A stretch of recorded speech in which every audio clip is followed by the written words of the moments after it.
Hi, Thumos. Welcome back, gentlemen. Hope you're doing well. Look who we got here today with us. We have a Hi Thumos kitty. Say hi, cat. Look how beautiful this cat is, man. I've never met a cat that is so, how would you say it? That loves people, you know. Usually cats are cold, man. I've always actually didn't like cats that much, but this cat, like it just wants to hang out all the time. Get yourself a cat, man.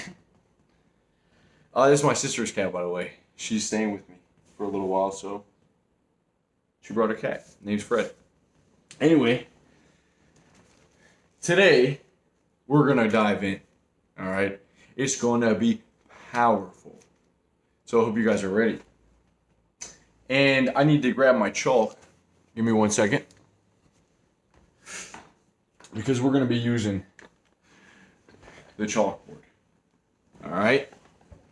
So, I'm just going to tell you straight up that I don't normally watch too many people on YouTube. But I recently started tuning into a guy named John Vivace. I'm going to link you to his videos down below. And I'm only on the second of the series, but it's absolutely phenomenal. Really going to get the creative cogs turning. And I think you'll all enjoy it. He is like Jordan Peterson. That same feeling when you first discovered Jordan Peterson. And he sort of gave you that sense of awe when he used the stories, when he started speaking with metaphors and then tying it into religion and how the meaning, it just blew your mind. You know what I'm saying? And I think it's good to have that in life because we lose our sense of awe. And part of what I would like to do on this channel is to focus on self-improvement for men while also bringing in that sense of awe, that sense of wonder. Because it's one thing to feel like you're just taking the action and you're going through the motions, but that can get boring. It's an entirely different thing to feel like you're on the hero's journey and there's a sense of exploration, there's a sense of wonder to your life. Because I know, guys, it can get boring and time goes on. You're just like, you don't really feel like there's anything new. And, you know, all the crisis sort of, this scarcity mindset and this things that are going on in the world can sort of tamper down and put the all that you may be experiencing, or that wonder, can put a blanket over it. All right, so what we're going to try to do here is uncover that. And I hope that you guys will check it out. John Vervaeke, very inspiring guy, professor. So I'll leave you a link down below. So the reason I'm saying that is because I'm just going to go ahead and completely rip off of this guy in one of the things that he presented. And that is the 9-point problem. Okay? The 9-point problem, you may have heard of this, you may have not. So to begin, let's just grab a piece of chalk. And let me show you the 9-point problem.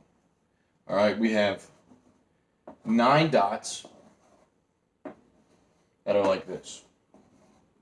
Okay, now the 9-point problem is to try and connect all of these dots with 4 straight lines. I believe that's how it is. Okay, and so most people go, okay, here, here, here, here, and then no, you would have to go down here. Some people go here, here, here, here. It doesn't work, okay? The way that you do this problem, and if I confuse you, I apologize because I probably just confuse you. But the way that you do this problem is you actually have to go like this. You have to come all the way down, and then you have to go over to here, and you have to go over here, and then you have to come all the way down right here. All right, now this is what John was showing. This is the 9-dot problem. I'm not sure where he got this from. But the point is that you have to think outside the box in order for you to do this problem correctly. And you literally have to, this is where think outside the box has come from. In order to do this problem, you have to actually go outside of the box, physically, like this, to solve the problem. Now, most people say, well, hey, that's not allowed. You can't just go outside of the box. That's within the rules. That's within the box. But the reason that people think this in the first place is because we've been raised to stay within the confines of the box. Connect the dots. That is the common, I'm getting chalk all over my shirt and cat hair. Look like an animal right now. That is the train of thought. That is the status quo. That is the status quo. Is that you connect the dots and you do not go outside of the lines. That's the common way of thinking. Okay? You've been told this in school, you've been told this your entire life. So to actually go outside of the box shatters everything. It blows your mind. Does that not kind of blow your mind? Like that was, when I first heard this, that was wicked to me. All right, that's really cool. And it's funny because even me telling you to go outside of the box like this does not help you solve this problem. I could say, think outside the box to solve this problem. You'd be like, wow, well, I don't know how to do it, you know? You actually have to know how to go, that you can go outside the box. You have to know what I'm talking about to do this thing. And what I'm saying here is that in order for you to get in life what you want out of life, for you to be in the world but not be of the world, you have to begin to disrupt your frame in order to have new creative insight. You have to be able to, in a sense, shake up what you already know and completely think a different way. That's how you be in the world but not of the world, as it says in Bible, I believe. I'm not sure the book, but it says, I've always thought about it. What does it mean to be in the world but not of the world? It's that you want to be in the world, but you don't want to take on the same frame as everyone else. You don't want to think like everyone else. You don't want to be stuck in a box. And what we're seeing these days is many people are stuck in a box. And I'm just kind of ranting about my own thoughts on this, right? I think many people are stuck, guys, in a box like this. And what you get is an echo chamber. So when you're in an echo chamber, anything that you say, any opinion that you have bounces off of the box walls here and comes back to you and just confirms to you your already existing belief. And so many of us are living our lives inside of an echo chamber. I do this myself. Okay, I know my friends that do, I know family. It's very difficult to get outside of the box. What you actually need is you need various opinions. You need different philosophies that look much different. That doesn't look too much different. What looks different? This blue. This will look much different than everything that you currently believe. But that's outside of the box. You get what I'm saying? And that's a difficult place to get to. That's a very difficult place to get to. So for the second half of this video, what I'd like to sort of set up is how can we begin to change our frame? Because in order to live in the world but not be of the world, we have to live with a different frame. Because taking on a new frame is going to give you deeper insight. That's why I urge you guys to read books. And I did the 25 pages a day challenge for a month. I think it was last month. And, to me, I was like, I hope this helps. I really do. I hope it inspires some young men or women to read more. And I was blown away by someone reaching out to me and say, reading every day. I've got through like 4 books and it's changed my life. And guys, it really does, because we have to look at it differently as what we're doing. And this is real. This isn't just something that you make up and say, I have good influences. I have good friends. You are born into this. This is like kind of the Matrix.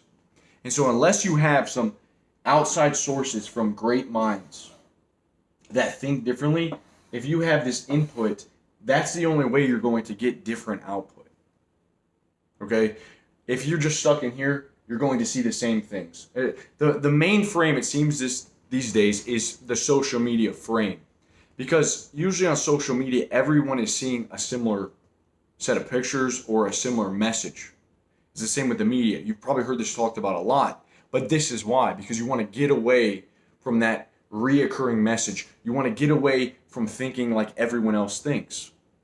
Now, what that takes is heroic effort. It takes heroic amounts of effort to go against the grain and the common thought of the modern day and age. Okay, we're going to talk more about this, but it takes heroic effort. Okay, and it's not always comfortable.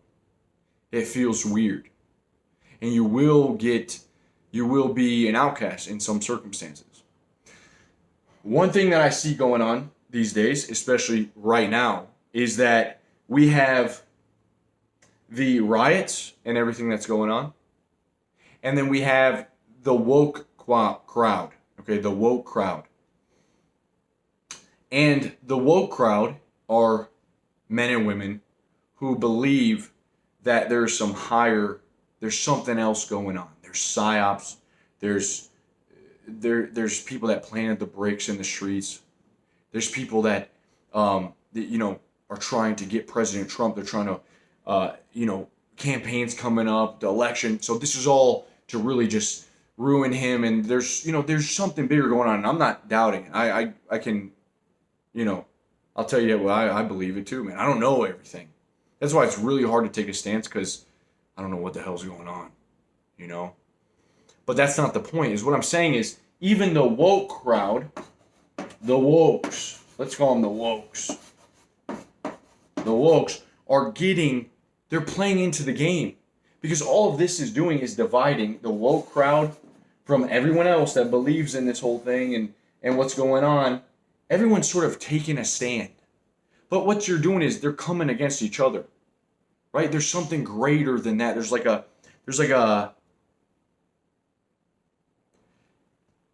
There's a deeper meaning to life that is being missed out on. I really believe, because we're put in this sense of urgency and crisis, like there's constant, you could say, evil going down, or there's constant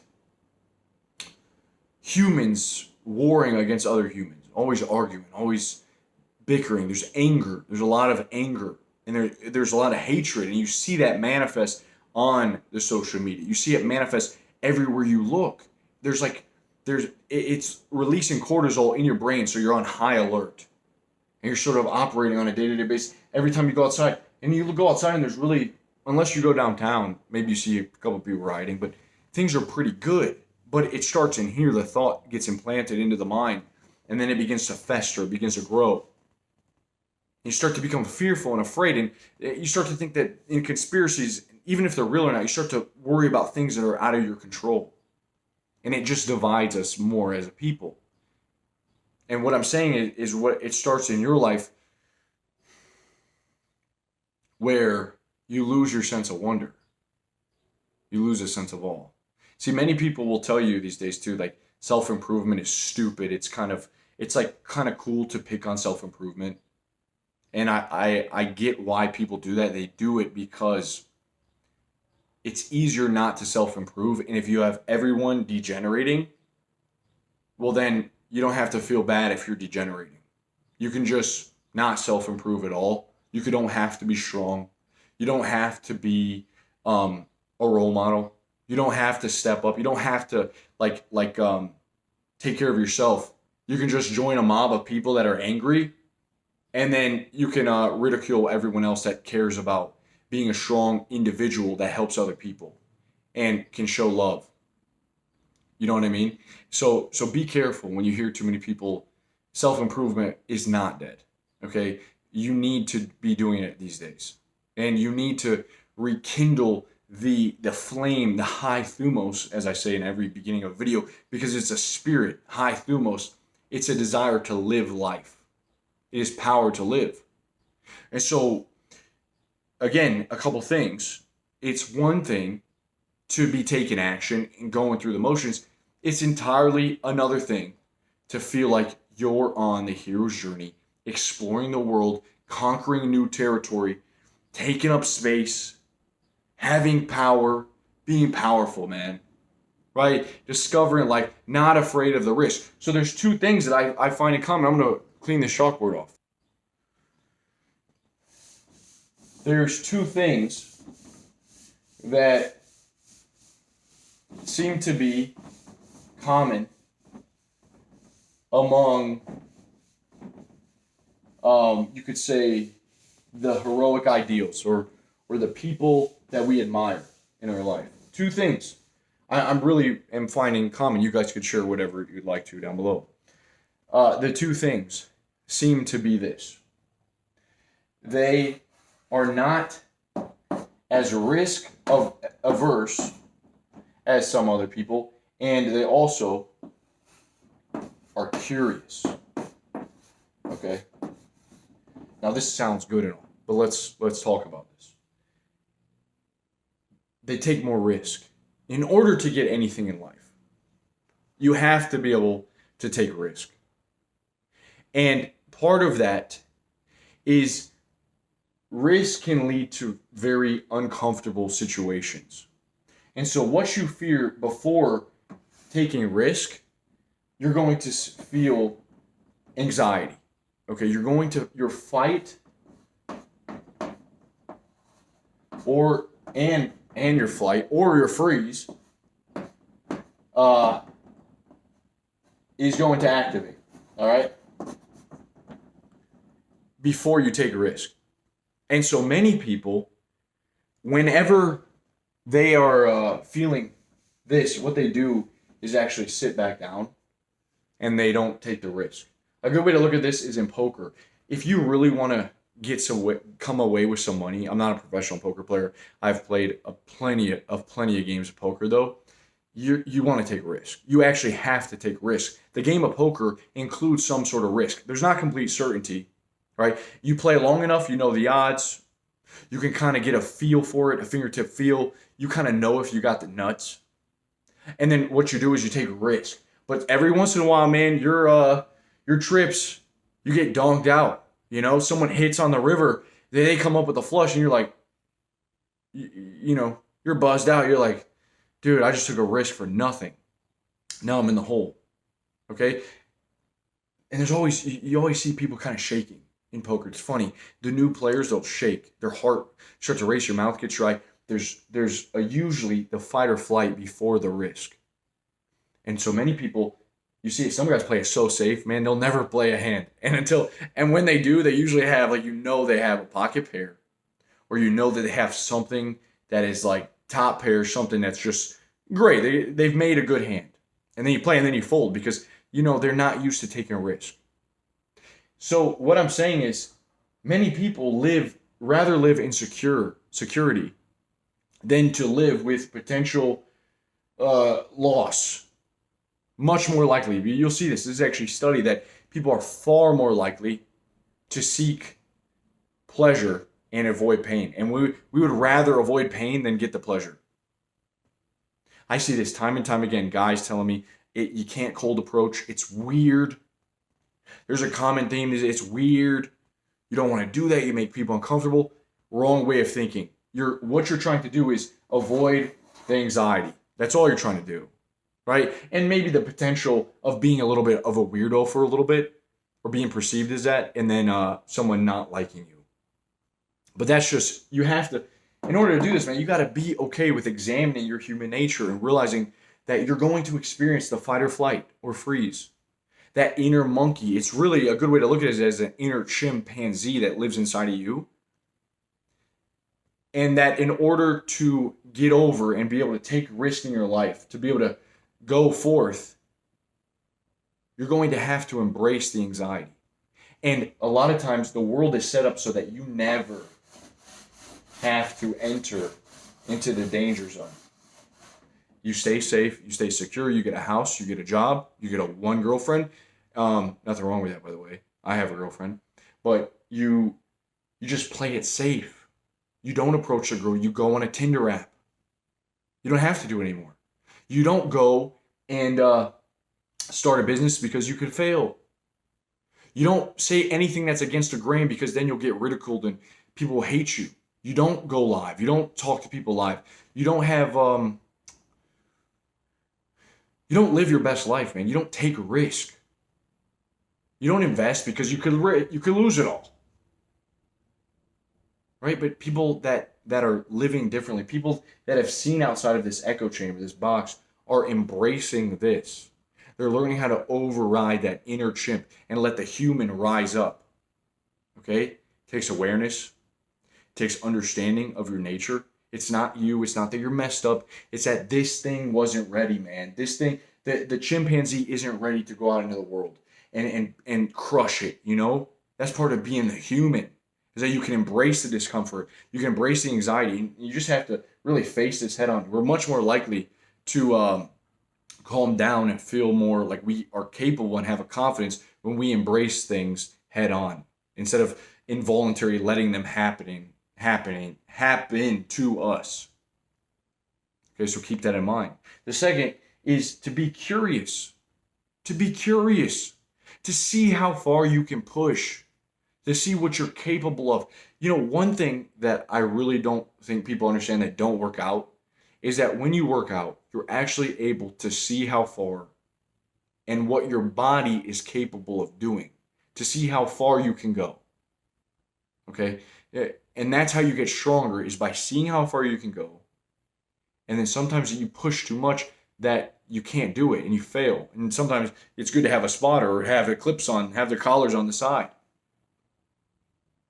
But the way that you get stronger is you push and you see how far you can go. People that don't lift don't understand this. There's an immense rewarding feeling that comes from pushing your body and seeing what you're capable of. You know, I've been getting back in the gym and I'm realizing, wow, I can do more than I think I can.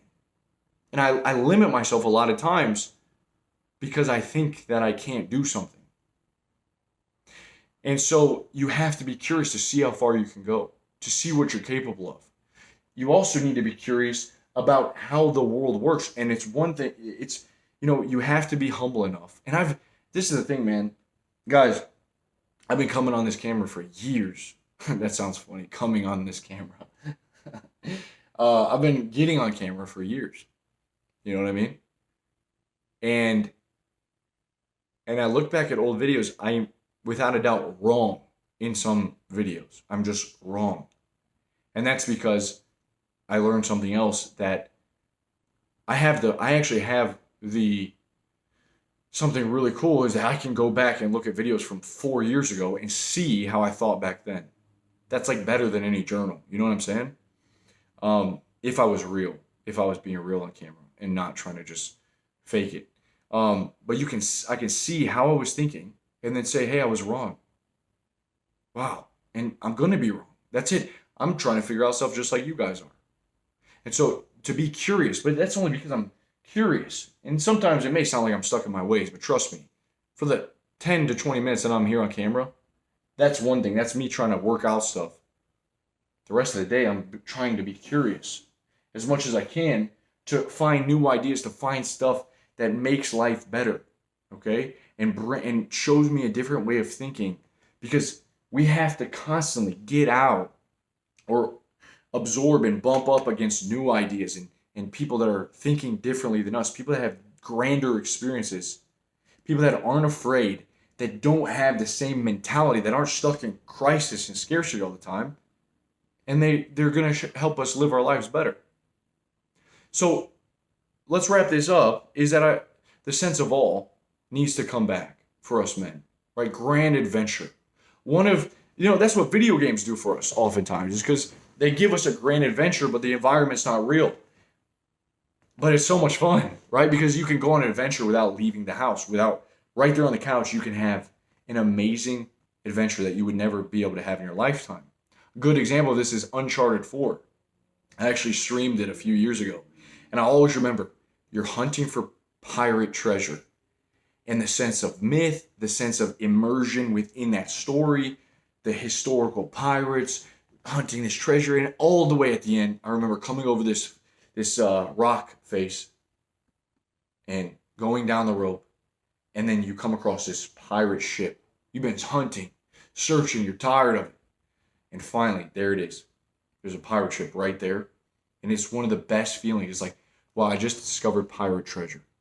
And it hits a note in the heart of me, man. Because I'm going to tell you guys, I don't know, dude, I love adventure. I love adventure. When I was younger, I would take a shovel. Me and my sister would just dig.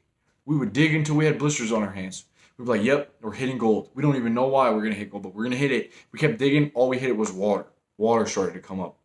And, as a kid, I think you're constantly looking for that sense of adventure. You're trying to get the most out of life.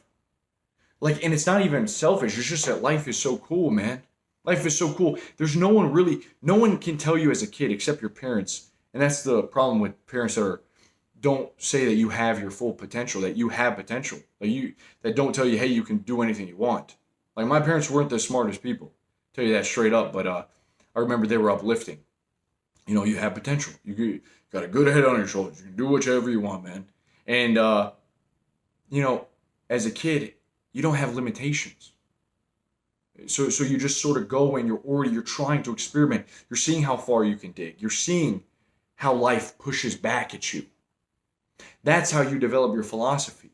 But if you're growing up and you're scared of everything, then you don't ever let life exercise itself on you. You don't get hurt. You don't scrape yourself. You don't get to drop in from a half pipe and get busted up. And so you have no philosophy on pain now because you've been safe all your life. So life, it seems, actually has to teach you to be a philosopher. I know Nicholas Taleb in his he tweeted before. He says, "If you wish to become a philosopher king, first become a king, and then become a philosopher." And that's why the new month in the Monk Mode Box program, it's been on my mind. It's going to be about the king, about becoming a king, embracing that king archetype. All right, we'll talk about that later, but I think it's important for us first to self-improve, to become king-like, to be kings on ourselves, man, to be tyrants on ourselves, to cut out the bad habits, to stop letting ourselves get pushed and pulled all over the place and ruled by someone else. We have to be kings first. A lot of people have a lot of theory these days and a lot of philosophy, but then they're missing the king aspect to themselves. So that's very important to exercise. And so life is the greatest teacher. And you have to be willing to be confident enough to go into life and see what it does to you. You're kind of like Plato, and life is like this God that just likes to mess with you, man. He gives you something here, he sees how much you can take. A lot of us are just angry Plato. We're angry. We're like, we're not being moldable. We're hard. We're like Plato that's left out. So you have to be malleable, I believe the term. You have to be able to be molded into something greater than just putty, okay? But you only do that by giving it to God, by being a part of it, by dancing with life, be partaking in it instead of stop fighting it all the time. And that's how you'll develop philosophy. That's another way how you're going to develop gratitude for life, is to be a partaker in it. So another sense of awe comes from, I remember going over a girl's house, right? Going over a girl's house, and her mom didn't know about me. And so I hid by the bed, and her mom knocked on the door. I got to pee so bad. Guys. So bad, I can't even tell you. It was like the worst pee of my life. And so I'm hiding in her closet. Her mom's in the room. I feel like Metal Gear Solid, bro. Snake, I'm going complete rogue. I'm complete silence. I have to pee so bad. I literally start to wet my shorts. And I'm like 25 years old at this point. I think 24. I'm in the closet. Her mom leaves, and I pee in a bottle in her room. Pee in a bottle. And then all I could think, though, I was super happy. I was like, this is an adventure. I was laying on the side of the bed one time. I remember hiding there after this in the closet, and all that kept going through my head is, this is the life. I was like, this is the life, man. This is the life. Because it's true. That is the life. To be uncomfortable, to get in those weird situations. I mean, how awesome is that, dude? To be a part of life like that. Like, this is the life. Another time is, I remember meeting a mentor, really charismatic guy, Middle Eastern from Syria. His name was Halal. He got a brain tumor, died. Super sad about that, man. He was, that dude had something different. He had a different spark to him than majority of people that I've met. And I remember he told me very clearly, Elijah. He would say, Elijah. He said, people ask me all the time, man. He was very wealthy, but he didn't act like it. He kind of worked at a car, because he was bored, he worked at a car dealership, helping people clean their cars. He had a Ferrari, though, and he was like, Elijah. He was like, people ask me how much money I make. I said, don't ask me how much money I make. Ask me how I live. Ask me how I live. And he lived differently. He didn't live so lavishly. It wasn't about consume, consume, consume. He would wear the Gucci slippers. He had the nice car. But it was more than he loved to get together and just eat the hummus, eat some Lebanese. He would love to come together and just, have like smoke some hookah once in a while. He wasn't too serious. He would crack jokes and, just say some of the funniest stuff like that people weren't going to tell you. Like one time I remember he said, the darker the skin of the woman, the hotter she is in bed. And I always remember that. That's true. That's true, by the way. True fact right there.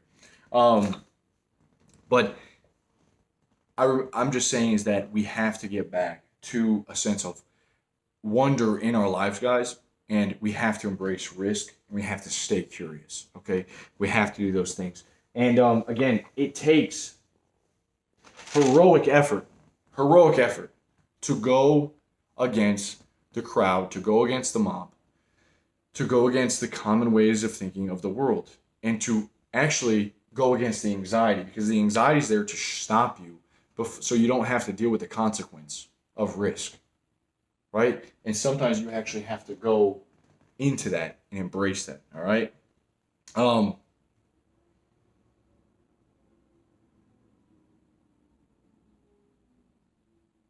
leave you with this. This is something I wrote down.